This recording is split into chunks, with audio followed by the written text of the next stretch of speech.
Hola, muy buenas tardes a todos y bienvenidos a un nuevo programa del canal de Vicente Fuentes y de la web ufopolis.com. El fenómeno de los humanoides siempre con sus momentos terroríficos, pero algunas veces con sus momentos surrealistas y a veces humorísticos, porque, bueno, han ocurrido incidentes como el que os traigo hoy en este videoprograma, que desde luego, pues formarían parte de un teatro de lo absurdo, casi de un episodio de Muchachada Nui, o de La Hora Chanante, o de algún tipo de humor que podáis ver en vuestros países determinados, ¿no? Y que, bueno, yo pienso que forma parte de una vertiente del fenómeno que está buscando el absurdo y que está buscando la reacción ante ese absurdo, de diferentes maneras, en este caso, en un momento cómico, pero terrorífico para los protagonistas de este suceso. Así que vamos a coger nuestra máquina del tiempo, vámonos a las 9:30 de la noche del día 2 de noviembre de 1967. Aquí tenemos a dos indios navajos de nombres Willy Begay y Guy Tussi en un Buick del 56, en un coche antiguo, que van circulando por la carretera estatal 26 a unos 400 kilómetros de la localidad de Erie, en Idaho, Estados Unidos. Bueno, estos hombres salían de un bar, habían tomado unas cervezas, pero bueno, al parecer estaban perfectamente serenos, ¿no? De pronto van conduciendo, ya se van para casa, al día siguiente tienen que trabajar y resulta que observan algo en el cielo, y esto lo hemos visto tantas veces, un destello de luz blanca. De hecho, es un destello que va a más y de hecho les ciega. En vez de decir, no pueden seguir conduciendo, les ciega, no pueden ver absolutamente nada, ¿no? Creían que les había alcanzado un rayo, ¿no? Le dicen, que nos ha dado un relámpago, un rayo, ¿no? Y bueno, pues ellos están ahí, no saben muy bien qué ha pasado, pero de repente, al alzar la vista, ¿no? Levantan la mirada y de repente se encuentran un pequeño ovni que va delante de ellos, a medio metro, frente a su automóvil, y que está ahí y que se está manteniendo, de hecho, la distancia mientras que ellos van avanzando, ¿no? Es decir, era como si estuviese calculando la velocidad en todo momento y siempre mantuviese la misma distancia, ¿no? Entonces, bueno, pues Willy Begay lo que hace, bueno, pues se agarra bien fuerte al volante, dice, pero estás viendo lo que tenemos aquí delante, ¿no? Y dice, le dice, tú sí, pero no pares. Y dice, no, si yo no estoy parando. Y es que al parecer él no estaba pisando el freno, pero aquel objeto estaba haciendo que el coche aminorase su marcha, ¿no? Entonces hay un momento en el que ese objeto parece que empieza a reaccionar, empieza a lanzar destellos de colores verdes y anaranjados por unos orificios situados en un anillo móvil que rodeaba su periferia, es decir, que se estaba moviendo en la periferia, un objeto bastante pequeño, ¿no? Y bueno, pues ahí están los dos indios navajos, cuando van viendo que realmente, bueno, pues su coche se empieza a parar y de hecho como a mover un poco hacia lo que es el andén, ¿no? Y bueno, pues ellos están expectantes allí a ver qué es lo que ocurre y empiezan a ver bien un poco, ¿no? Y este objeto empieza a inclinarse hacia ellos y ahí es donde pueden ver como una parte superior transparente que se abre como si tuviera bisagras. Ahí dentro hay dos figuras humanoides. De hecho, son bastante pequeñas, ¿no? Y bueno, pues ellos están expectantes, no pueden hacer nada. Podían haber huido, pero en ese momento estaban paralizados prácticamente por el miedo y de repente observan como si, como con una bisagra, pues esa cúpula se abre y uno de los dos seres comienza a flotar, a levitar y se pone directamente flotando como a través del aire, ¿no? Justo pegado a la portezuela del conductor, ¿no?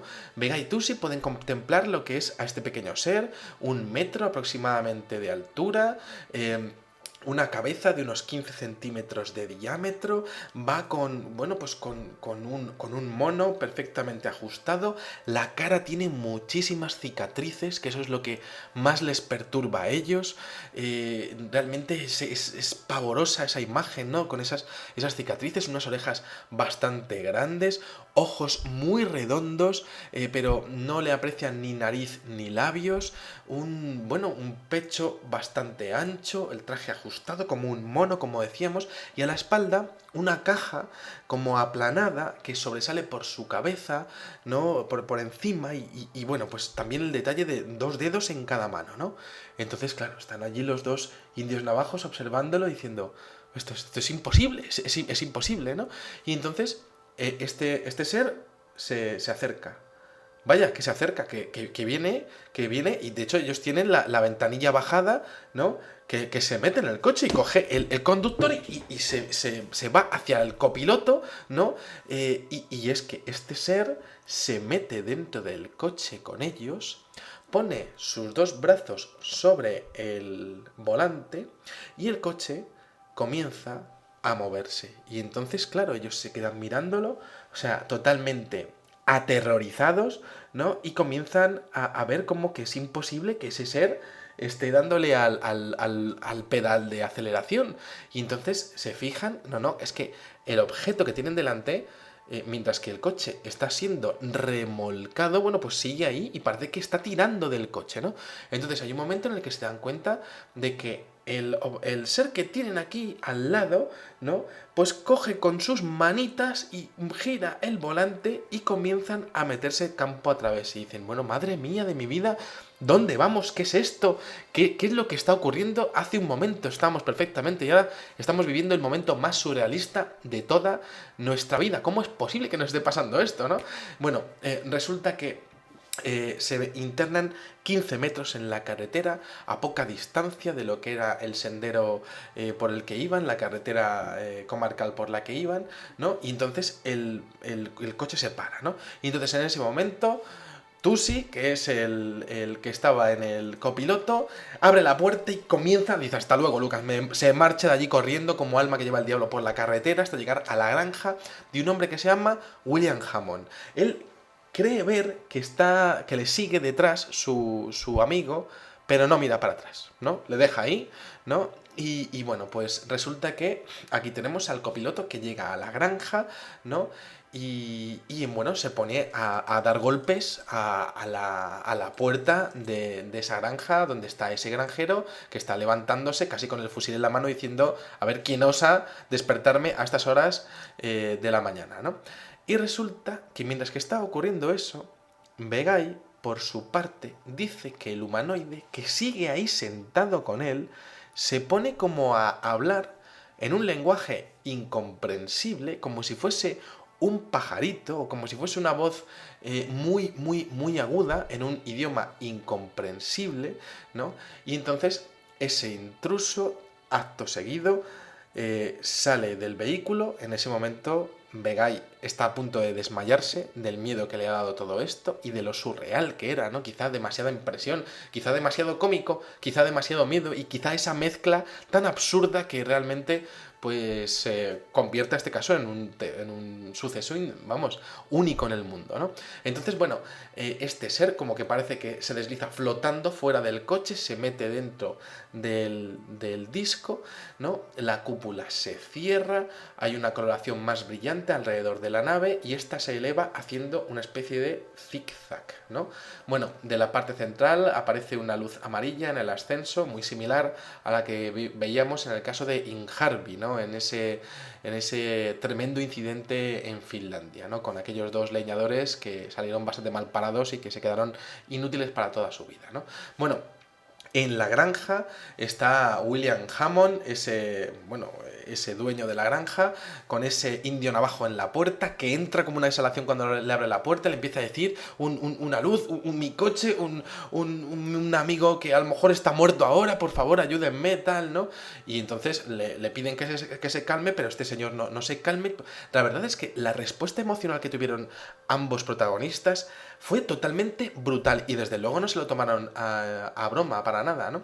Entonces el granjero trata de persuadirlo, ¿no? Y bueno, pues lo consiguen y los tres, tanto Tusi como Hammond como el hijo de este, van los tres, ¿no? Y se encuentran al piloto, a William Vegai, bueno, pues se lo encuentran en el coche ¿no? Con un ataque de pánico impresionante, ¿no? Y bueno, pues apenas sin poder hablar, ¿no? Se cercioran de que todo está bien, ¿no? Y bueno, pues estos indios navajos emprenden otra vez su camino a casa y bueno, William Hammond dice, mira, voy a seguir a ver si no os importa, a ver si llegáis bien a casa y todo eso, ¿no?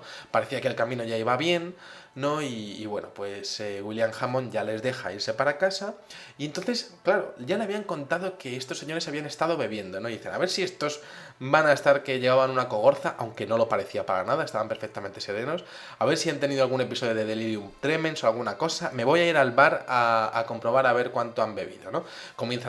Van al bar, comienzan a comentarlo con el barman, sí, se habían tomado unas cervezas, pero estaban perfectamente, ¿no? Y mientras que eso ocurre, de repente aparece el sheriff y su ayudante en el bar con ánimo de tomarse un buen bocata. Y entonces, bueno, pues empiezan a contarle eso, ¿no? El sheriff está observando todo esto con cara de bastante asombro, ¿no? Y de repente aparecen los dos indios, ¿no? Bueno, pues que querían cerciorarse de que nadie les había puesto nada en su bebida ni que, bueno, pues que no había pasado absolutamente nada y que las cervezas estaban perfectamente normales, ¿no? Y bueno, después de eso, pues resulta que se encuentran con la escena y comienzan a comentarles al sheriff y al ayudante todo lo que les ha pasado, ¿no? Los investigadores de la policía llegan allí, comienzan a ver lo que son posibles señales de radiación en el coche, algo así, no encuentran absolutamente nada, ¿no? Y entonces sí que llegan a la comisaría y de repente se encuentran con una mujer que se llama Rita Barnes, una amiga de Willy Begay, pero que no sabía qué es lo que estaba pasando con ellos, ¿no?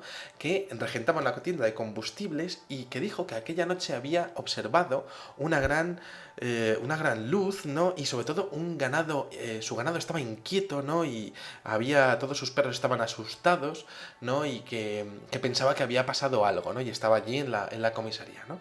Asimismo, aparece después por la noche otra mujer de nombre Claude Mann que dice que sus reses, todo lo que era en su ganado, se había vuelto loco de repente, ¿no? Y habían roto todas sus cercas de metal que tenían, ¿no? De hecho, les habían intentado volver a rodear y la habían metido otra vez a los ganados en sus cercas, lo habían conseguido arreglar con un par de cadenas y se habían vuelto a escapar, ¿no? Y estaba otra vez allí, ¿no? Que estaba ocurriendo en la localidad de Arrir y nos habíamos vuelto todos completamente locos.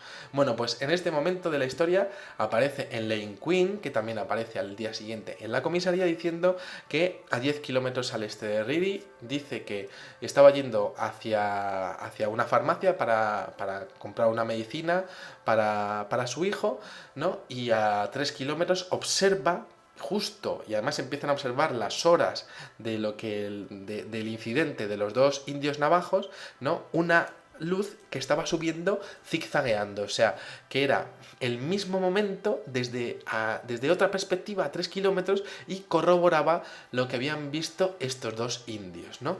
Bueno, en este punto de la historia aparece otro testimonio a las 11:30 de la noche de ese día, ¿no? Es un señor que le vamos a llamar Mr. X, tal y como le llama Antonio Rivera en su libro Encuentros con humanoides, ¿no? Y bueno, pues resulta que este señor va por la carretera estatal número 48 entre Riri y Rigby, en Ohio, en Idaho, y resulta que este señor le pasa exactamente lo mismo, un resplandor, el objeto, y resulta que le pasa lo mismo, se abre como una cúpula transparente, aparece uno de estos seres con sus cicatrices en la cara, pero en vez de meterse dentro de su coche, se pone a darle lo que era al cristal de su parabrisas, ¿no? Y este señor no tarda ni 10 segundos en coger y tomárselas de Villadiego y huir a 200 kilómetros por hora de allí, ¿no? Se va a su casa, se piensa que está totalmente loco, ¿no? Y bueno, pues resulta que va a su trabajo al día siguiente totalmente traumatizado por lo que ha visto, se lo cuenta a un amigo y resulta que a las 12 de la mañana, escuchando la radio, oye el testimonio de un locutor de radio que cuenta lo que les ha pasado a los dos indios navajos la noche anterior, igual que le había pasado a él, pero 2 horas antes. Y este señor se pone pues blanco totalmente, según cuenta su amigo, ¿no? Y se va a la policía a notificar los casos, ¿no? Bueno, esto que es bastante gracioso y bastante divertido el caso, ¿no? Resulta que fue estudiado por el doctor Allen S. Mariner, psiquiatra de Idaho, que expuso sobre todo que los testigos habían tenido una fortísima reacción emocional totalmente traumática, ¿no? Inapropiada ante un evento que podría haber sido una fantasía. Destacó con todos los informes policiales delante a los que tuvo acceso que habían sido diferentes diferentes incidentes protagonizados por distintas personas, ¿no? Con un denominador común, que es ese hecho de los dos indios navajos. Parece que a otros les pasó lo mismo, ¿no? Y otros lo vieron desde otras perspectivas, desde otros lugares, y además de eso comentaba algunos detalles curiosísimos, como el tema de la reacción de los animales, cosa que también lo hemos visto en diferentes casos. Yo me puedo incluir en uno de estos incidentes en donde también fui testigo de un avistamiento ovni, lejano, eso sí, ¿no? Y todos los animales del bosque se volvieron locos, ¿no? Y eso fue una vivencia impresionante que me pasó a mí, o sea, que sé de lo que estoy hablando, ¿no? Y también ese doctor, Allen S. Mariner, resulta que comentó que el amplio tórax observado en este tipo de seres, ¿no? Se encuentra a menudo en poblaciones humanas que viven a grandes altitudes como respuesta a una, a una evolución, ¿no? A una atmósfera rarificada, ¿no? Con mayor necesidad para poder respirar con mayor capacidad y volumen de oxígeno, ¿no? Bueno, este psiquiatra llegó a comentar que este aparato que tenía en la espalda quizá funcionaba como motor de propulsión, quizá para recogida de muestras o incluso para un sistema de comunicaciones, o incluso las 3 cosas a la vez, ¿no? Bueno, aquí tenemos este caso rarísimo, ¿no? Cómico, absurdo, surrealista, corroborado con informes policiales, médicos y por diferentes personas que desde luego pues no tenían ningún tipo de necesidad de mentir ante unos incidentes que, por muy raros que nos parezcan, pues forman parte también del fenómeno ovni, ¿no? Bueno, destacar por supuesto el momento del rayo, ¿no? Nos ha caído un rayo, ¡madre mía! Y de repente el disco ahí delante, ¿no? El momento en el que se inclina hacia ellos, que se abre los dos humanoides, las cicatrices, ¿no?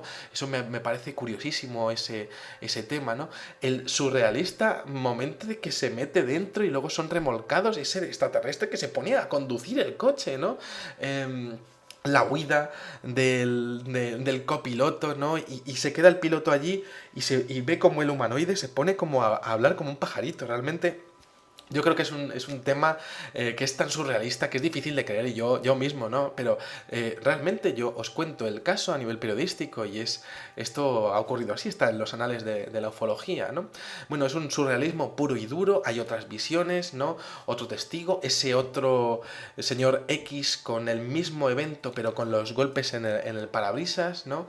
Y bueno, pues puede ser posible que una parte del fenómeno exista, que jamás entenderemos, ¿no? Y que se basa en la aparición de seres con un aspecto horripilante, creando momentos de humor, quizá para observar las reacciones. Quizá estos seres también tienen sentido del humor, ¿no? Pero sobre todo esto casi corresponde más a un estudio sociológico sobre diferentes momentos en los cuales, pues por supuesto, como todo en la vida, pues tiene que haber algunos momentos de humor, porque a todos nos gusta reírnos, ¿no? Y observar a los seres humanos en este tipo de situaciones, bueno, pues puede ser interesante para una civilización que estuviese investigándonos, ¿no? En este caso, en vez de crear risa, lo que creó fue un auténtico terror. Un caso extremo, divertido, curioso, y que forma parte de ese extraño teatro de los sueños que es el inmenso e imparable fenómeno ovni. Así que nada, espero que os haya gustado muchísimo este videoprograma, y os espero en el siguiente. Muchísimas gracias y, como digo siempre, salud y suerte. Adiós.